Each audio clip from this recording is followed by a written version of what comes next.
Hello everyone, welcome back to my channel. তোমরা সবাই কেমন আছো? আমি খুব ভালো আছি। চলে এলাম নতুন একটি ভিডিও নিয়ে। তো কালকে ভিডিও দিতে পারিনি, একটু শরীরটা খারাপ, একটু ঠান্ডা গরম লেগে গেছে, গলাটাও একটু ব্যথা।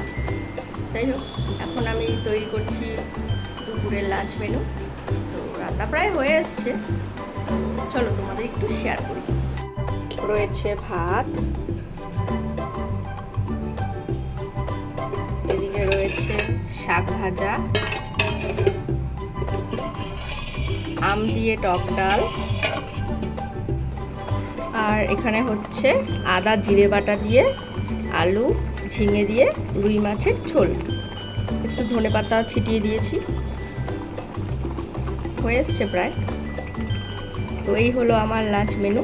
ও হ্যাঁ, আর একটা বাকি আছে, সেটা হলো শসা। এটা তো খাওয়ার শেষে খেতেই হবে, আমার খুব পছন্দ। তো এটাই হলো আজকে আমাদের লাঞ্চ মেনু, একদম সিম্পলি রেখেছি, এই গরমে আর ভালো লাগে না। তো ফ্রেন্ডস, ভিডিওটি আমি এখানেই শেষ করছি। আবার দেখা হবে নতুন একটি ভিডিওর সাথে। আমার ভিডিও যদি তোমাদের ভালো লেগে থাকে তাহলে অবশ্যই লাইক, কমেন্ট অ্যান্ড সাবস্ক্রাইব করে দিও, শেয়ার করতে ভুলো না। ততক্ষণে টাটা।